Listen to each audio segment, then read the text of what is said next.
I look at our current leadership, and Arizona as a whole, as a state lately, has done a very good job when it comes to balancing our budget. And we got some great news last week with Apple moving into Mesa, which is huge for the Santan area. That's going to bring a lot of jobs and a lot of commerce to the area. But I don't think enough has been done as when it comes to creating a climate for businesses to move into the state or to grow, to start, to expand. My number one priority would be the government can't create jobs, but what we can do is create the environment for jobs to be created. Yeah, we hear from one of what I think is a total arrogance from our current president, is that they've got to work harder in Washington to create jobs in Arizona, which is nonsense because, as you point out very correctly, I hate government can't create jobs. Yeah, I hate it when our politicians go around, well, since I've been in office, we got to create this many jobs. Well, you got to take credit when things are good, though. Exactly, of course. But they never want to take credit with all the millions of jobs that were lost over the last 5 years. Well, if they take credit for that, then they're not going to stay in office very long. But yes, you hit on a key point, which I think most conservatives understand, but liberals don't, which is government doesn't create jobs or wealth. Correct. So that's my number one priority, but there are also several issues when it comes to energy production. We have the copper corridors in my district. Well, let's focus on jobs for a second, and we'll get down to those. Okay. If you were elected, what bills would you put forth that you think are, let's say, top 1, 2, 3 that you would like to see enacted into law? Okay. Well, my number one would likely be the repeal of the business personal property tax. That's something that has bipartisan appeal and support to it. For some reason, we still have this tax in Arizona on businesses that the amount of money that it brings in is almost identical to the amount of money it costs the state of Arizona to collect it. To me, that doesn't make sense. The only reason for its existence is to cause a hindrance on business. It's an interesting aspect of or idea, and the reason I'm involved in that is the assessor's office. That's one of the things we do is assess business property, and I have made that argument and to my fellow assessors, and Maricopa and Pima are sort of for the idea, but the rest of the assessors in the smaller counties, they're against it because they say they need the revenue. And I point out, they're saying, well, wait a second, it's a net. Exactly. But it's not getting the state any money. The only thing it is realistically doing is making it harder and more expensive for businesses to create jobs. It does create friction, I should say, and it's a fiction that it makes money. How's that? Just for the listeners out there in Pinal County and business owners, just so you know, next year, because it'll still be enforced next year, I can guarantee you, we're going to have a completely online system for filing your business, which makes it a lot easier for business than filling out a paperwork and doing all that stuff. So even though it's still going to be one of my still main targets. There, yeah. I won't take office till January 2015, but that first session, if someone else doesn't have that bill, I know there are several current state legislators that are talking about it. I think it's going to be talked about for sure. Okay, so that's number one. What's number two? The second one I would look at would be our tax code. It's just breaking it down to make it simple, flatter, and instead of that's a big contrast between me and my opponent, the current state senator. She will vote. She's already voted to raise taxes. She will vote to raise taxes. Will never look. Well, it's in their genes. If you're a liberal, I mean, it's in your genes. There's never enough money. She will never vote to make it easier to create a business, to expand a business, and that I think is the primary place where I would be different. Is when it comes to our tax code, I would like to refine it, make it simpler. Well, would you be interested in? I think we should actually eliminate the income tax in Arizona. That is something that a lot of people propose. That is something I would look at. The only question is, well, where does the rest of the revenue come from? Sure, there would be a revenue hole. There's no question. And a lot of states that do have no income tax, like Texas, Florida, and Nevada, they have the high property taxes. Yes, they do. They have high sales taxes. However, we already have a pretty high sales tax, thanks in part to my current opponent. Well, now, so that's number two. You'd look at at least if reforming it to make it maybe a flat tax or something simpler, if you can eliminate it. Correct. Okay, what would be number three? I believe at least moving the football. If you can't get everything you want right away, I'd like to at least start to move it in the right direction. All right. So what's number three? Number three, basically, well, we've talked about my top two. Those are the main things I would like to do on that instance. But anywhere where it comes to, I'm not a big proponent of giving special favors, special tax breaks to companies. I believe whether you're a company moving into this area like Apple or a company that's been here for 20, 30 years, I believe there should be no special incentives, no special tax breaks. Each business should be treated fairly. So I would like to streamline that and try not to favorite out-of-state businesses that come into the area. And not buying jobs, basically. Basically. That's something that Texas does. Very successfully. They have done it very successfully. However, I think if we started doing that here in Arizona, it would be unfair to some of our long-term businesses, especially the small businesses that have been growing, specifically around Santan. Casa Grande's also growing quite largely. I was yesterday morning at the groundbreaking ceremony over at Phoenix Mart in Casa Grande. It's a wonderful thing for everybody to put on, yeah. Yeah, it's expected to bring in 10,000 jobs. Over time. Yes. Yeah. Construction starting now should be, they have a very ambitious building plan. They're trying to be done with their first phase in like 15 months. Wow. So... Well, that'd be good, though. It's good to get them on the tax rolls. It's good to get that started. I mean, the Casa Grande area just east of the highway there is looking to explode. I foresee... Yes, folks, if you're a land speculator, I can guarantee you, that's a place to buy, and to buy your housing. If you're looking at buying a house, and you can, and you have a job down that area, or you're thinking about it, it's going to be, money will follow. Yes, my district, District 8, comes from Santan Valley all the way out through Florence, Coolidge, Casa Grande, down to Eloy, and then up through the Copper Corridor, Kearney, Oracle, all the way up to Superior and Globe. So it's a very vast district. There are different needs in different areas of the districts. We have a huge agricultural and farming population in this district. It's very diverse. Yeah, we have mining. The economic base, yeah. You have a city like Casa Grande, and then here in Santan Valley, it's very suburbanized, yet still kind of rural, but planned communities. It looks like a suburban Phoenix area. One of the main issues that has at least that ties into jobs and future of the county, water. Exactly.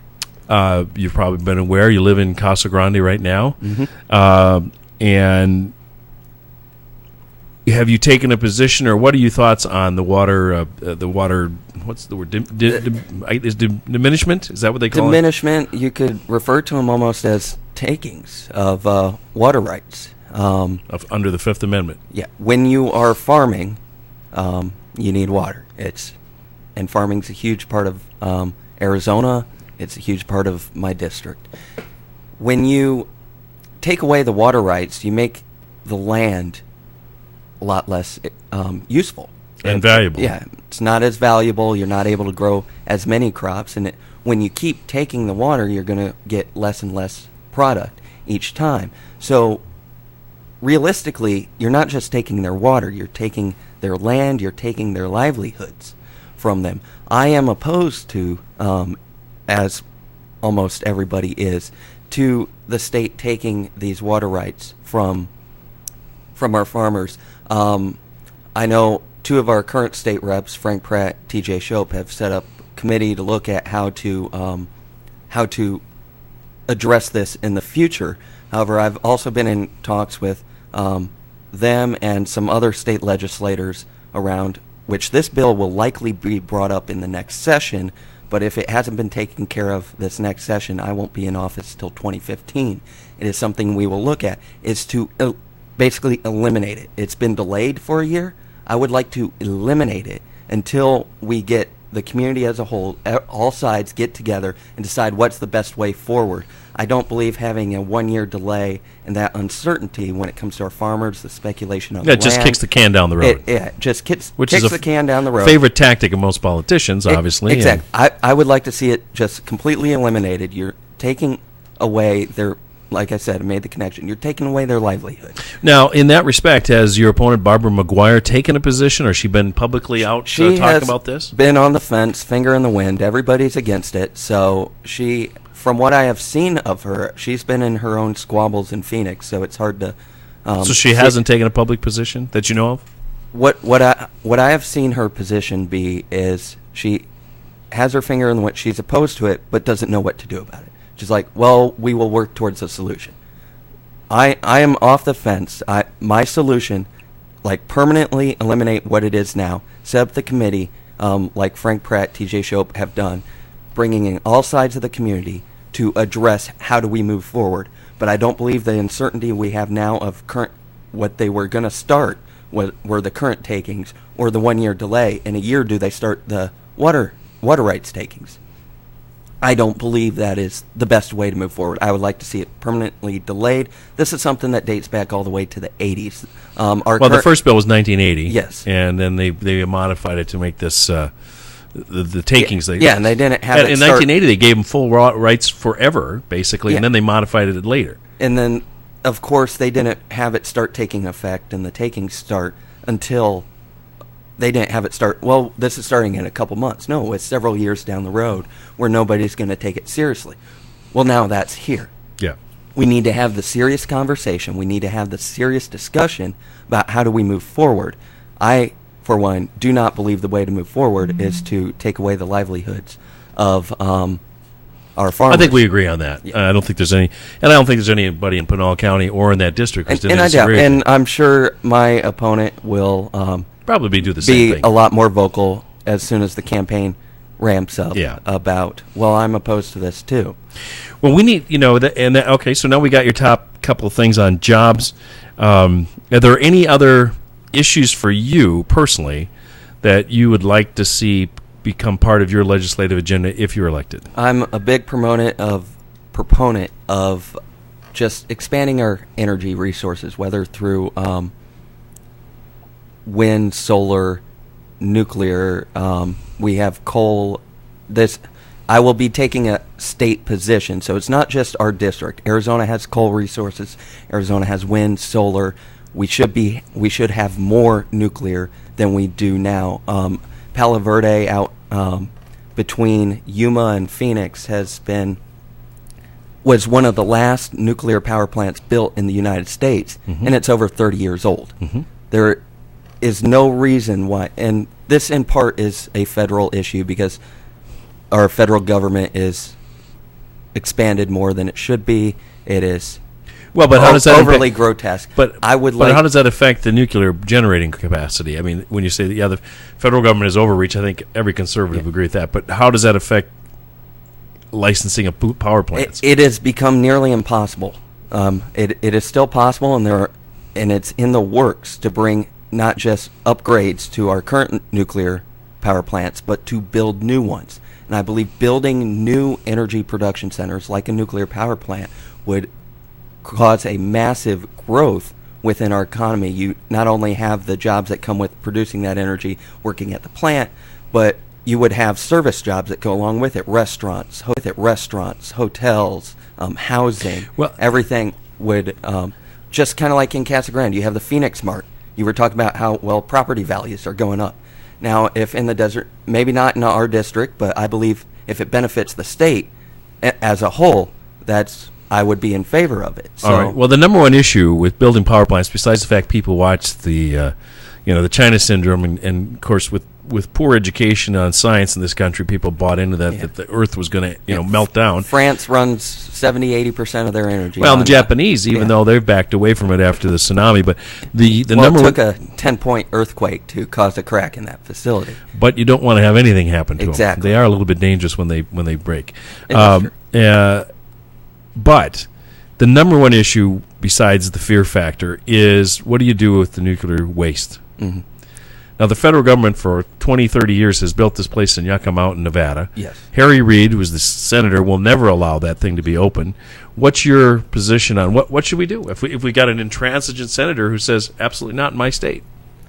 Well, that is something we will have to have a discussion about. There are several there are several proposals on the table. That is one that I don't have yet. That is something I do not have a specific, clear position plan? on. Okay. Yeah. What about? But that is something that we need to work towards, because I believe not having any energy production is just going to make not just the cost of energy stay high or grow even higher, but the cost of everything you do, every job that's conducted, created, whether it's driving a truck across the country to opening a small restaurant.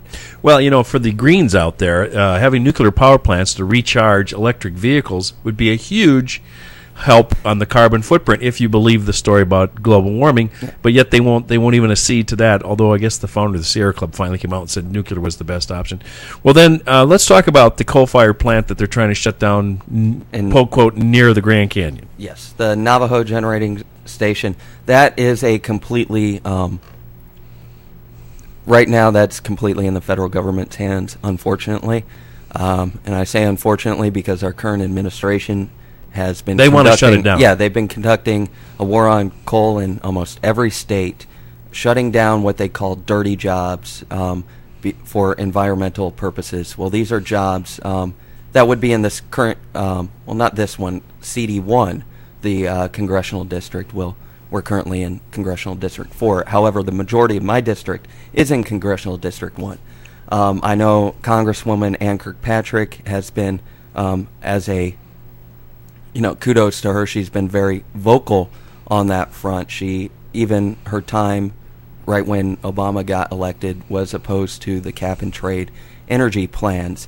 So this is probably one of the only issues that I would agree with Congresswoman Ann Kirkpatrick on, is just being vocal, basically being a representative in the simplest terms of being a representative. I know some of our congressional candidates, Adam Quasman, Andy Tobin in CD1, have very similar position, have been very vocal, outspoken about it. Unfortunately, it is entrenched in the federal bureaucracy. Well, it's also a water issue because it generates the power for water. Yeah. Well, let's take it back a notch then. Are you saying that you don't believe the global warming story? I do not believe that we should shut down our economy, our way of living, because of a disputed science that man is causing the earth to rise and it will cause mass destruction everywhere. Yeah, interesting. The LA Times won't even run newspapers, letters to the editor anymore that dispute that global warming is occurring. It's absolutely amazing how the liberal left has taken over that whole I do dialogue. Not believe in destroying our economy under a disputed science. Yeah. Well, they don't think it's in dispute anymore, although it hasn't warmed in 15 years, but that's just irrelevant. Those facts get in the way of everything. So, energy production. We have coal. Do we, in your district, do we have any active coal mining in your district? Coal mining? We have copper, obviously, up in Globe. We have a lot of copper. We have the corridor from Globe, Superior. As far as coal mining, not that I'm aware of within the district of LD8. How about in the state?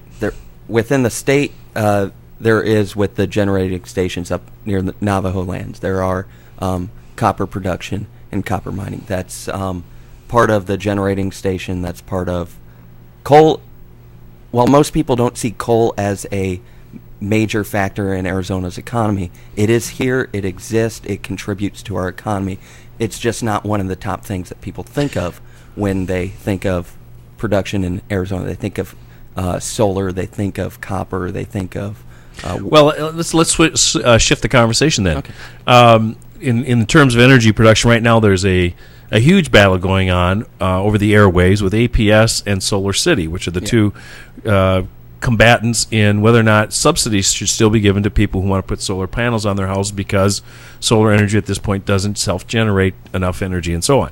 Correct. If you were in a position of the Corporation Commission, or you had the opportunity to vote on it, where would you come down? Right. Well, to make it clear, I am not on the Corporation Commission. This is an issue you need to take up with them. This is something that may not be resolved, but should be resolved. Well, do you think the legislature should take a position? The legislature, I believe, should have some influence. I don't believe in... when you have an expanded role the legislature as a whole compared to a commission of 5 people that run in a down-ballot race that, unfortunately, the average voter is not very aware of. If you ask the average person on the street who their 5 corporation commissioners are here in the state of Arizona, well, you elected them, but nobody knows who they are. That's the unfortunate part of how a lot of policy gets done. Same thing when it comes to jobs. I was talking about tax credits. I do not believe in subsidizing a specific job or a specific form of energy at the expense of another. I believe keep that level playing field, So you would get rid of the subsidies? Yeah. With the subsidies, I would like to see them phase out. Whether it's, I don't have a specific solution now because I'm running for the state senate. I'm not running for corporation commission. But my position and my way of thinking when it comes to that, at the very least, I would like to see those subsidies phased out as solar becomes to grow. Arizona has a huge future when it comes to solar energy. And what role should the legislature play then in promoting solar energy if we're not going to give subsidies to get people on the grid? Just creating the environment, like the business environment for these solar companies to expand. But that would be on a whole, whether it's a solar company, whether it's a restaurant company, whether it's anything, creating that environment where they're not burdened with just meaningless. But I understand. But if you look at it today, Trey, and I'm speaking to Trey Terry, who's a candidate for state senate and legislative district 8, and I don't want to beat you to death on this, but it doesn't seem yet solar has proven itself as a cost-worthy alternative. That's really the nub of this. Correct, and it hasn't yet. I believe there is that future coming, but when it comes to research and development of that, I prefer a private sector growth. When you look at different industries, one of our least regulated industries over the last 10, 20 years has been the telecommunications industry. And just imagine what our phones and our telecommunication devices were 20 years ago compared to how they've grown now. No, rotary phones and bakelite. And that's not because the government was investing in, how do we develop an iPhone? Yeah. They weren't doing that. They weren't pouring money into that 20 years ago. I believe the private sector, when it comes to solar production, will have that growth if the regulations aren't overburdensome on them and without subsidies coming from the government. So that's where I come from on that. The folks in North Dakota who are all here due to the fracking boom up there might disagree with you on that because it seems like we're going to be energy independent. In fact, we're a net exporter right now of gasoline thanks to the natural gas thanks to the fracking. Nationwide, when it comes to fracking, and I'm a huge proponent of, like I was saying, of expanding our nuclear production, I believe that's one of the few, if not only, ways we actually have a chance to do anything meaningful about our debt. We're $17 trillion in debt as a country right now. If we have this expansion of energy, that is something we can export to other nations that don't have the resources, that don't have the technology that we do in the United States, that can actually put a huge dent in our national debt. And if we don't do it as a nation, what I would like to see Arizona become is, let's try to produce that energy here and sell it to other states. If California doesn't want to do it, our Palo Verde generating station powers a lot of, Los Angeles. We're selling a lot of our energy to other states. I would like to expand on that as some of our states go down their own path, go their own way. I would like to take advantage of that. Well, we're going to take a break here and have some of our crass commercial advertisers get promoted. So I'm on with Trey Terry.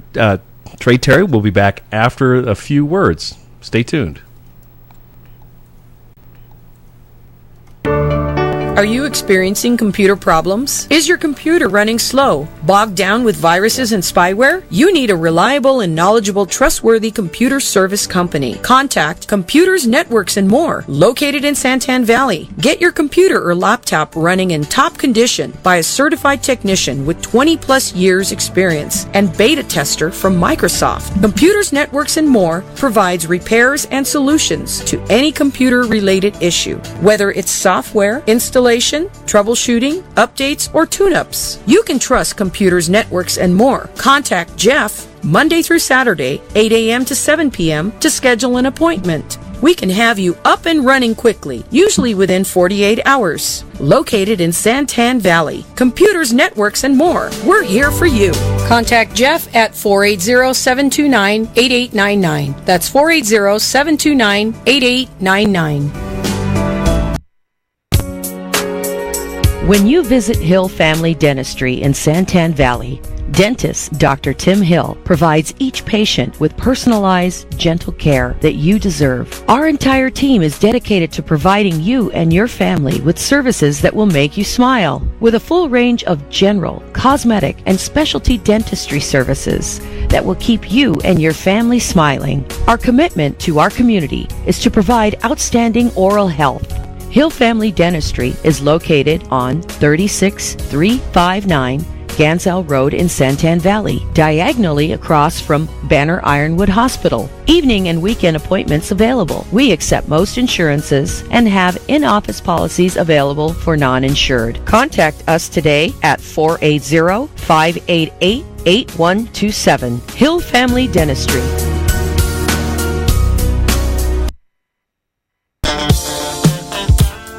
Hi, Marie here for wannasing.com. Are you looking for professional DJ or karaoke services for your next holiday party or get-together? wannasing.com can provide the best in sound, lighting, and a professional MC to host your next event. Whether it be a company party, birthday party, wedding, or any occasion, wannasing.com is ready to provide the fun and make it a night to remember for years to come. Call 480-664-8801. That's 480-664-8801. Mention this radio ad and receive a special discount for your next fun event. wannasing.com.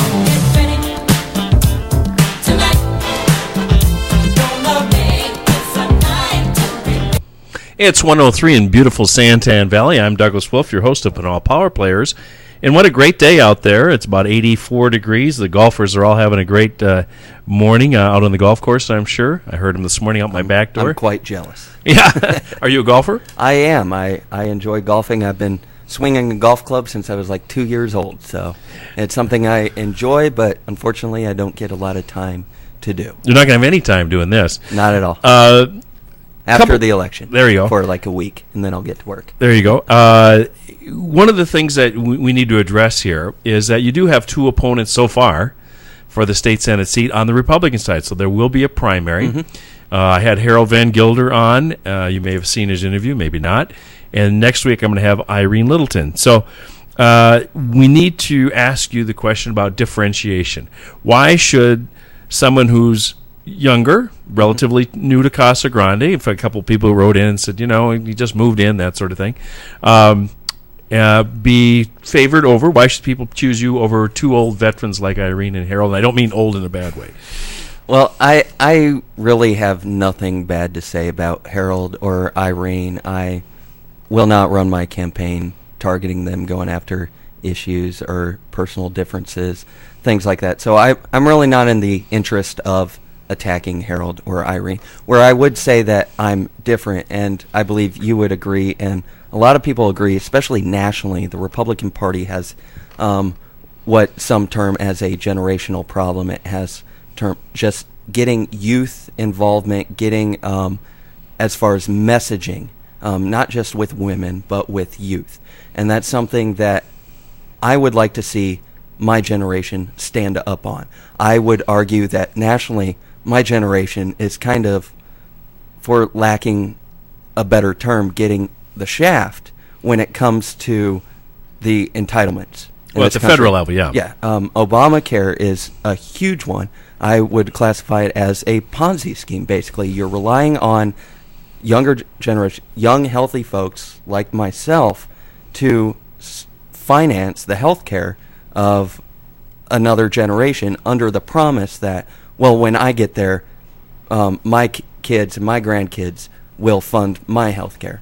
But realistically, I don't think it's going to last that long. The system, I believe, will collapse long before I ever would reap any benefits from it. So you're saying your opponents, not a negative, but they represent a different generation. I believe they would represent a different generation of the Republican Party. I just want to see our party, not just here, but nationally, especially within the state, a lot more of youthful involvement messaging, and I would argue we have huge messaging problems when it comes to women's issues and younger voter issues. An interesting statistic, not to disagree with you, but Romney actually won young males under 30 years old across the country, which is, I don't think, the Democratic Party doesn't want anybody to know that. No. But that's out there. But he lost, of course, the single female vote overwhelmingly, because single females of any age generally see the government as their last source of security in life if they're not married, and that's all this. That's all the polling data shows that they rely on. The Julia ad that the Republican or the Democrats ran was very, very effective. Anyway, so your differentiation is basically it's time for a new generation to run and be. Yeah, and then throughout the campaign, like I'll put up my resume against anyone else's. My main target, my main focus is making sure Barbara McGuire, the current state senator, does not represent this area. Well, let me bring up a topic that I know that will cause some differentiation, I'm sure. Medicaid expansion. You're running in a district where there's two seat holders, TJ Shope and Frank Pratt. They both voted for the Medicaid expansion under Obamacare. Harold Van Gilder came on 2 weeks ago and said he was in favor of that idea. Irene, I don't know for sure, but I have a feeling she'll probably be against it based on what I know about Irene. What's your take, and what would you have voted in that circumstance? If I were in the legislature last session, I would have voted against it. This is something where I differ with two of our current state reps, Frank Pratt and TJ Shope. I have a very good working relationship with TJ and Frank. I've discussed this going back several months with them. It's never anything personal. I understand the reasons why they did what they did. But I disagree. I frankly disagree with them, but it's not something that I jab at them personally about. But you're not running against them. You'll be running against, so far anyway, Harold and Irene Littleton. Exactly. So I oppose the Medicaid expansion under the basic premise that I was talking about when it comes to moving the football in the right direction. When it comes to our entitlement programs, expanding it, creating more government dependency, a lot of these people that are going to be forced into Medicaid already could afford some of their health insurance. Yes, it does benefit some, but a large majority of those covered under the expansion already had affordable means of health insurance. So trapping them, and I believe it is trapping them in a government program, in a government system where there seems to be no way out. The goal of Medicaid shouldn't be, well, you're in Medicaid, we'll take care of you the rest of your life. Right now, that's what it seems like is happening. What I would like to see is, okay, you're on hard times, you're struggling. We have this system to make sure we're not a third world country. We will take care of you, but we need incentives to make sure you're able to grow, get off the Medicaid system, and to be able to grow and progress and advance yourself to where you can take care of yourself, you can take care of a family, and basically that also ties into when it comes to job creation, to just the overall advancement of society. I don't believe in entrapping more people in a federal program that's run through the states, like Medicaid through Access. Well, we see that at the federal level and the national level, that the rollout of Obamacare, the ACA, has been an abomination, and it's the president blames the website. It's a lot more than the website. Going back to our Medicaid expansion, one of the reasons that a lot of rural legislators supported the Medicaid expansion was the funds that would go to some of our rural hospitals. No, that's what one of his arguments was, is that hospitals get reimbursed and so on. They were going to get cut off under the ACA law. Well, if you read the paper, especially in Casa Grande, the Casa Grande Regional Medical Center put out a press release just a couple weeks ago, extremely upset that they were denied Medicaid funds through Access, that the funds that they were basically promised, thought they were getting for supporting, that they were one of the major lobbying groups in favor of the Medicaid hospitals were expansion. big on it. Yeah. Well, they just got denied funds a few weeks ago. So they're not getting some of these federal funds that they may not have been promised, but they were definitely hoodwinked into thinking that they were getting. So our rural hospitals, like Casa Grande Regional Medical Center, we have a small hospital here in Florence, and there's, I believe, another one in Globe. And there's one in Globe. Yep. They are struggling financially, and I don't think we should expand our entitlement programs under the premise, well, we're just going to bail them out. No, these are issues that need to be addressed on their own, and I don't believe in expanding a government program is cover to provide funding to those hospitals. And I forgot to ask you at the beginning, the top of the program was, that's where you're currently employed, right? Correct. What do you do at the Casa Grande Medical Center? I actually work with their security. I was working last night. It was kind of a long night. Hospitals get very busy when the snowbirds come into town.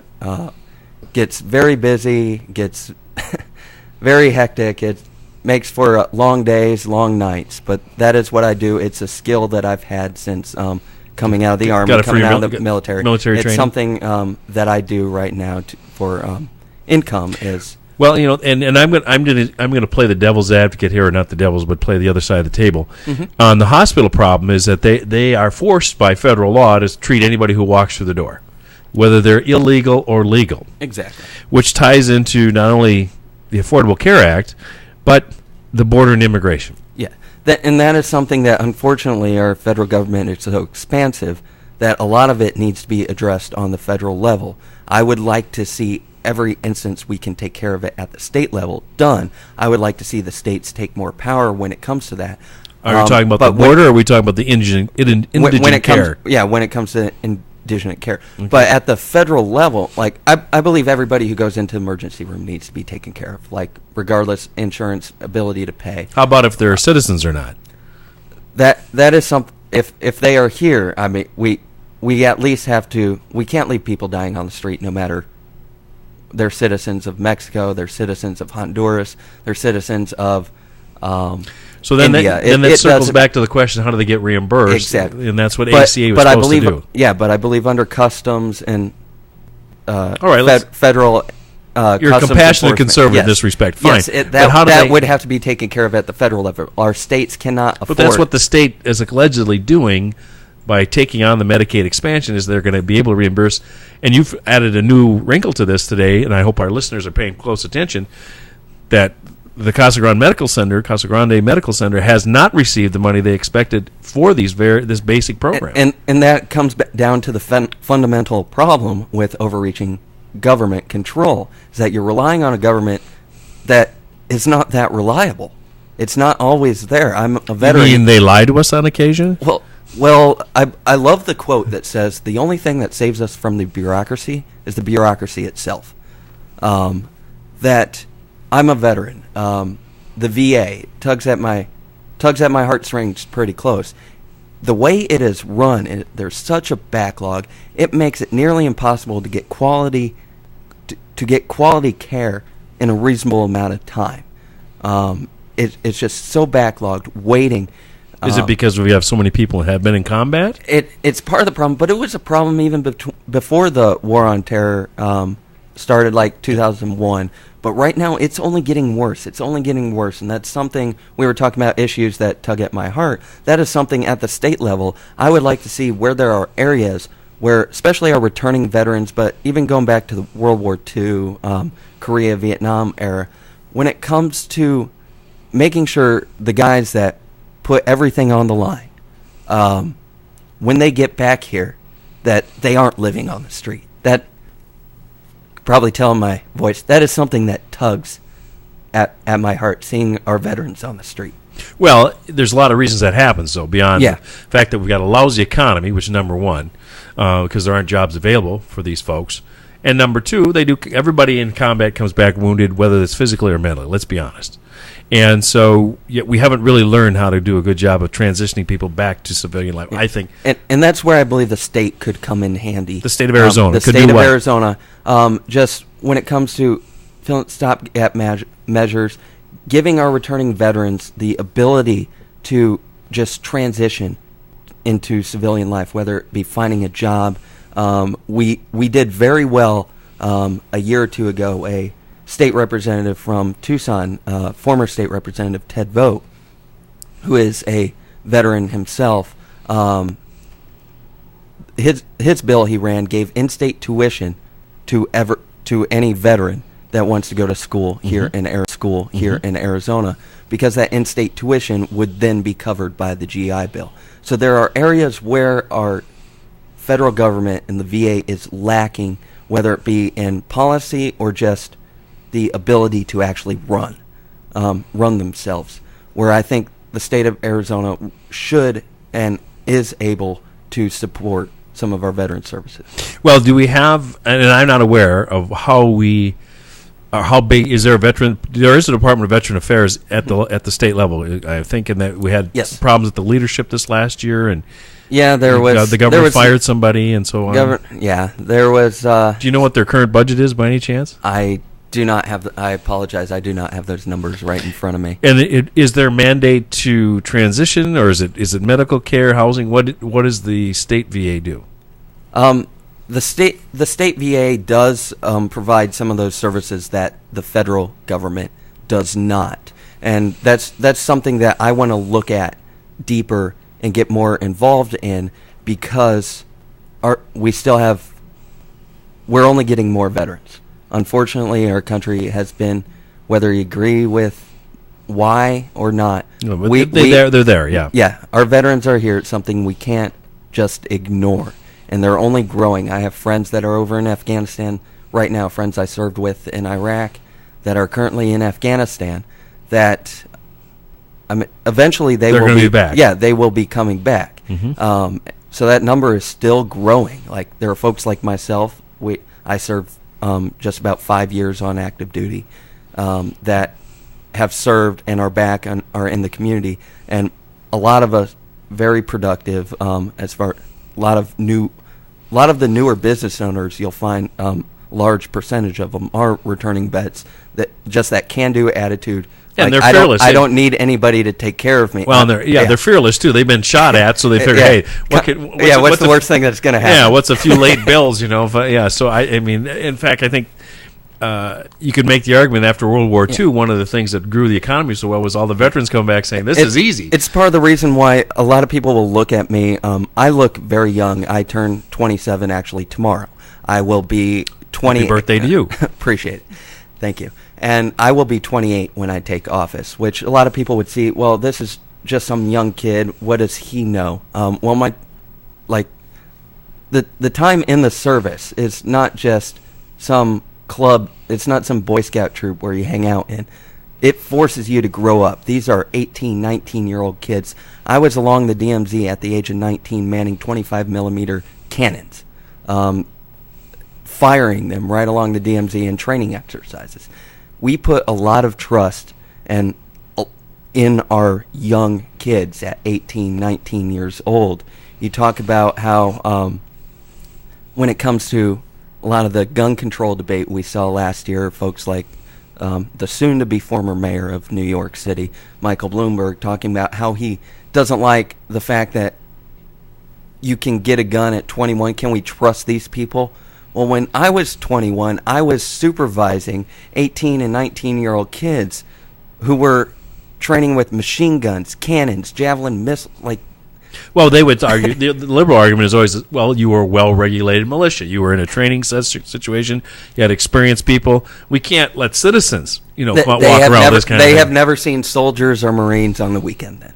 Well, and Mike, right, right. They do have a pretty good time. Well, Mike Bloomberg he's a nanny. Let's face it, he wants to be everybody's nanny, and that is also one thing. I mean, they're going to get rid of trans fats at the federal level now, and I suppose some in the healthcare community think that's a good idea. But I don't know. I enjoy trans fats. If you want, I think they taste good. And if that's an issue, I believe that's But the federal government problem. doesn't think you should have that. Yeah, but then that goes back to the whole healthcare argument. Well, right. I believe I should also be responsible for my healthcare and not have to rely on somebody else but to take care of it. the argument, the liberal argument is, well, we're going to provide this healthcare and there won't be any unseen effects from this. But what actually happens is people figure, oh, someone else will take care of me no matter how bad I get my health. It's the my same, diabetes, I can let it go to heck, and I can go to the emergency room, get a shot, and I can have heart disease, and the government's going to give me a new heart, and the unintended consequences of doing good deeds are never recognized by the liberal left. It's the same argument they use in the gun control debate. You would hear on CNN or MSNBC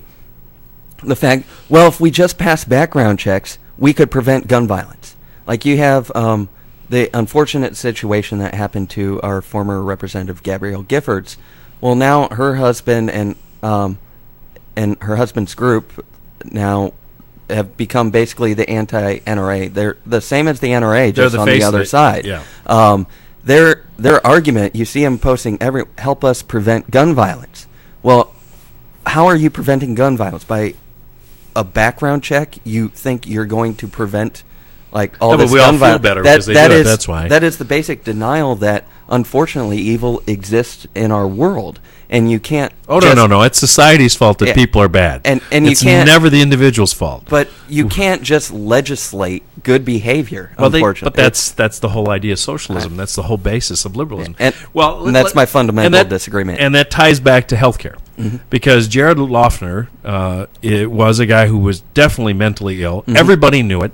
And he was like the 800-pound gorilla. Nobody wanted to do anything about the guy because the ACLU has kept the confinement, the 24 hours. Same with the shooter in Colorado. Same thing. I was in at the U of A with the shooting in Tucson. Unfortunately, I was in Denver working for the Romney campaign during the shooting in Colorado. Yep. These were it was no secret that they had mental health problems, and unfortunately, at the federal level and because the federal level has basically encompassed now 1/6 of our economy when it comes to our health market.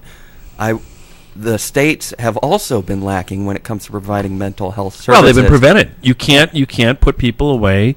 And I mean, there were abuses 40 years ago, but this whole conversation needs to change because everybody knows now why. Yeah. Who should really be put away. And there is that fine line. You can't have those abuses where you can just throw somebody in, strip their rights without having some due process, fair due process.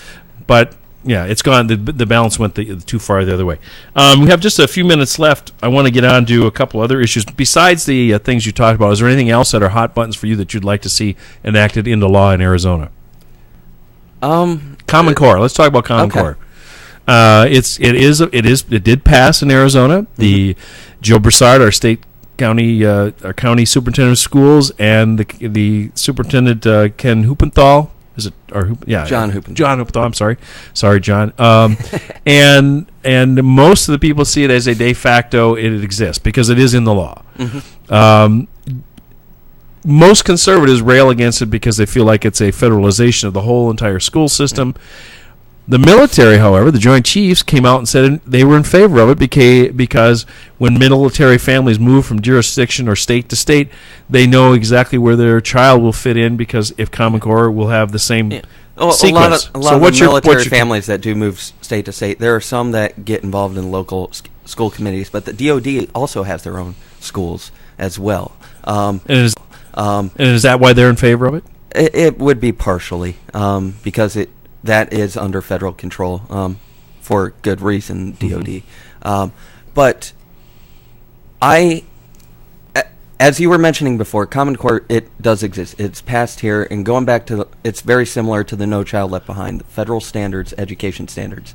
And previously when I was talking about whether we're moving towards an expansive government and entrapping people into this expanded government society, or are we moving the ball towards free market prosperity and ingenuity that the American people, they have that spirit and that can-do spirit. I believe Common Core is moving the ball in the wrong direction. So that is something I would oppose. Is it because of the nationalization standards? It would be the nationalization. I'm opposed to any. I would be opposed to. I can't think of one federal educational mandate on the state of Arizona that I'm in favor for. I believe education. But what can we do about it now? Is there anything you would propose that we would do? I would try to, at every level and avenue here in the state, bring education control, not just at the state level. I would, like parts of Arizona, whether it's in inner city Phoenix to Florence or places like Oracle, very rural parts of my district, it's the educational standards and the educational society, the culture is a lot different than it is in like inner city Phoenix or places like Flagstaff or even Detroit. Yeah.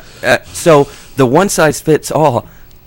I wouldn't say that I would like the state mandating to every school their exact thing. I believe there should be curriculum as far as Ames testing, stuff like that, because your degree, your high school diploma comes from the state education department. But if we're going to have Ames testing, which is going away, by the way. Yeah, one of the main reforms I would like to see civics and economics taught more, not just your math, science, and reading. Why aren't we teaching people about how to run a budget, how you can't spend more money than you take in? Why aren't we teaching? Well, that's what the Common Core people say. It's actually, that's what they're doing. They're going to, their argument, and I've looked at the curriculum, a lot of it is just practical life skills as opposed to reading Shakespeare or, And then when it comes to civics, just government involved, how our government works, why it works the way it works, just the history of our founding compared to, I was mentioning, there are very few people, if you go walk the streets here in Santan Valley, who could tell you all 5 corporation commissioners.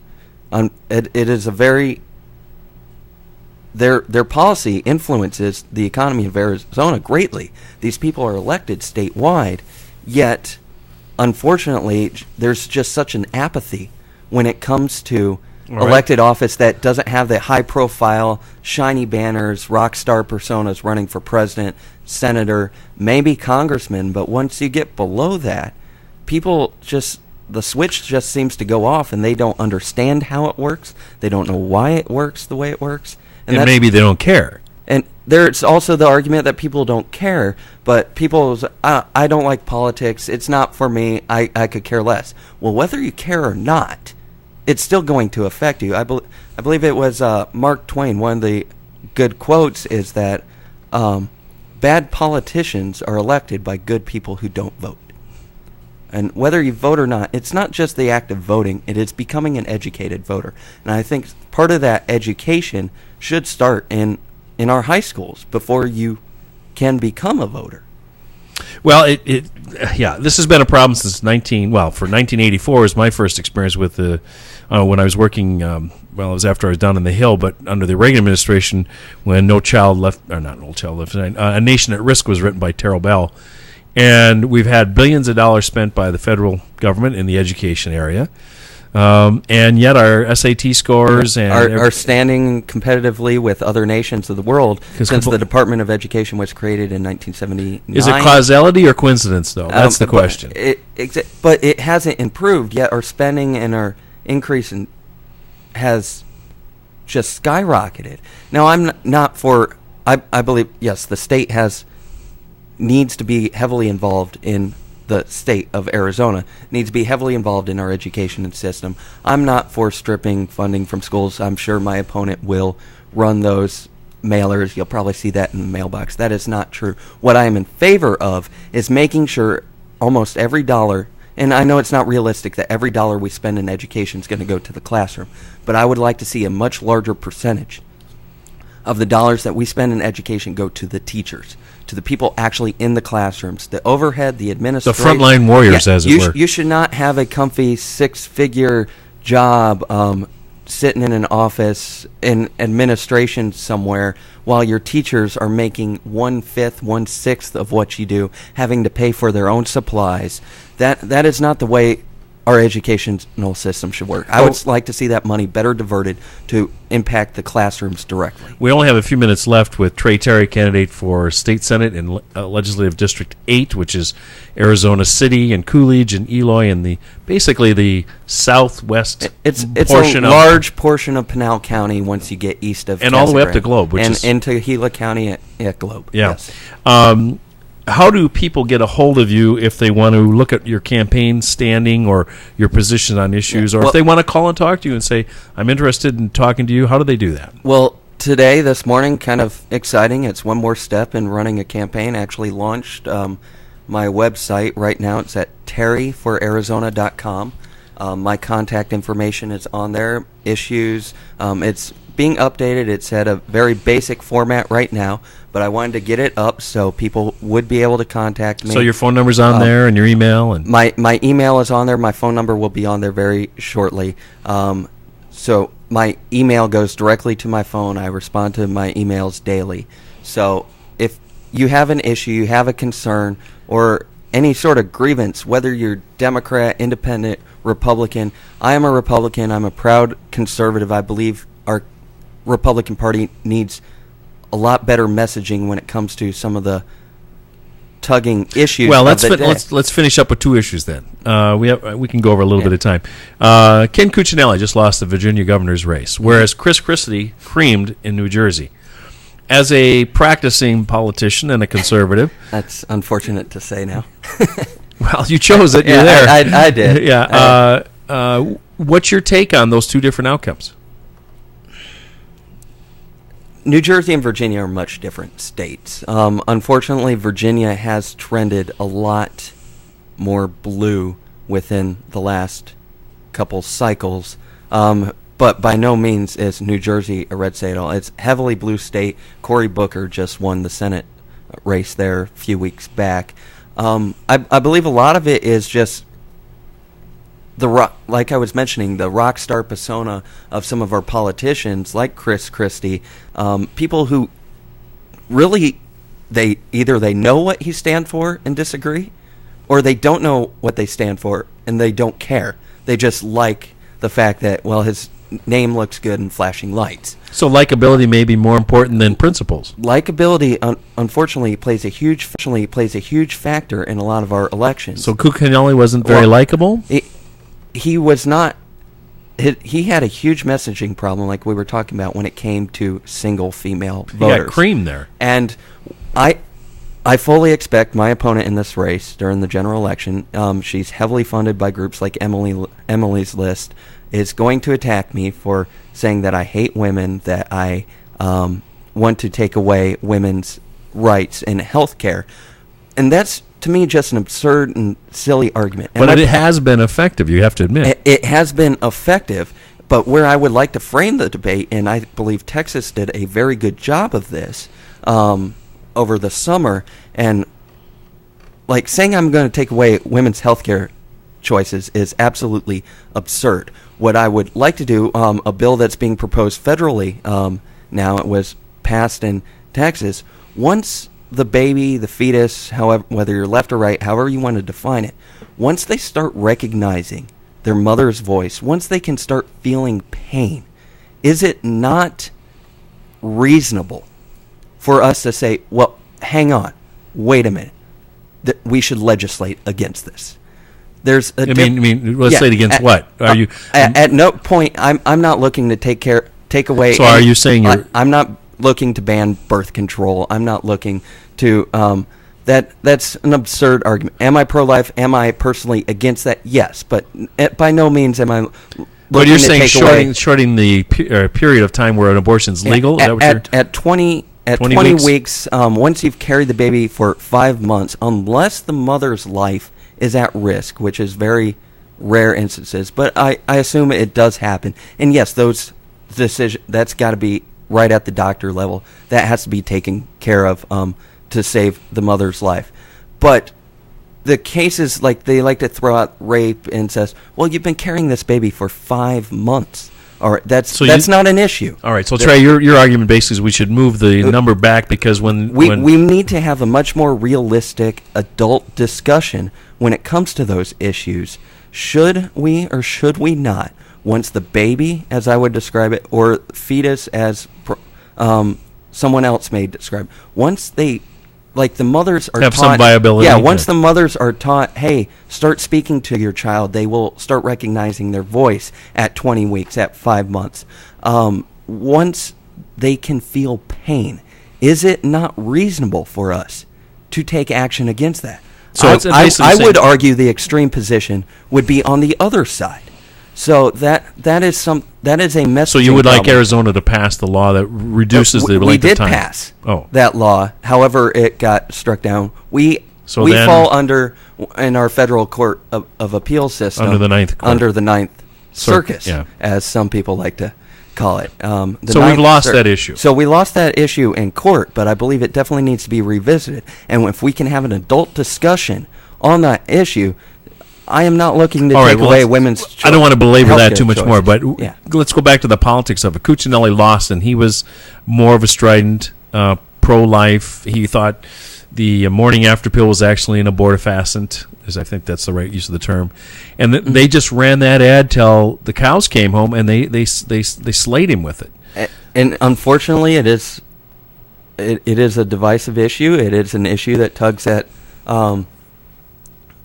When you see that ad saying, "Well, he's going to take away your right to consult with your doctor to do all this stuff," unfortunately, it doesn't have to be true to become a fact. Yes, a fact does not have to become true in politics. Right. Unfortunately, you see this run not just in ads, but then the press picks it up, and unfortunately, Republicans are at a disadvantage when it comes to press mediums within our country. Well, we're going to have to end it there. This is your best opportunity to do. Your press medium is here with me today. Well, just want to remind people, my website is terryforarizona.com. You can visit it. You can contact me. You can sign up to volunteer, get involved with my campaign. There will be links up there to donate. I'll have events up there shortly. It's at its very infant phases. But visit my website, terryforarizona.com. I look forward to representing this area come 2015 in the state senate. Well, thank you for being my guest today. We'll have you back on as the primaries progress through next August. I just want to remind everybody of the local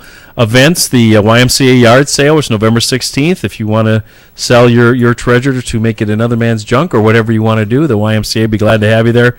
The phone number for COPS that I neglected last week, 520-483-1805. The Pinal County Republican Committee meets on the 16th, also in Anthem. And I'll be down there with the radio station with the high school kids this afternoon. Finally, I want to say a shout-out to my mother-in-law, Chris Wheeler, who turned 90 years old today in St. George, Utah. She's there. My lovely wife is there and her sister, and they're celebrating with some kind of crazy thing. I'm sure they're around skydiving or something. And somehow you got stuck here with me. No, well, yeah, I would have loved to have gone to St. George, but that's just one of those things. So, Chris, happy birthday to you, and love you as a mother-in-law. You've been great over these past 31 years, and hope you have many more happy events. So, I am Douglas Wolf, the host of Pinal Power Players and your county assessor. Please join us next week when Irene Littleton will be joining us to talk more about Senate District 8, Legislative District 8, for the State Senate. Bye-bye.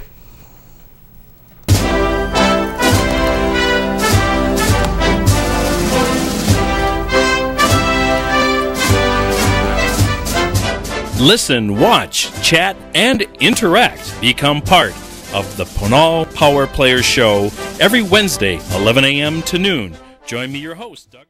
As a small business owner, you need to make every dollar count. Phone services are the first indication of quality your customers see in your business. Get all the latest features at a great monthly cost that can save you money and project your business as a professional entity. Call Zentris Communications at 1-877-ZENTRIS. That's 1-877-936-8727. That's 1-877-936-8727. Are you ready to start taking control of your future and maximize your earning potential? Central Arizona College has smaller class sizes and personalized attention to help you compete in today's tough job market. CAC now serves Santan Valley and Queen Creek. The CAC Santan Center is located in the shops at Copper Basin on Hunt Highway, behind Barrow's Pizza. Stop in and see how taking classes at CAC costs a fraction of a state university, and your credits can transfer.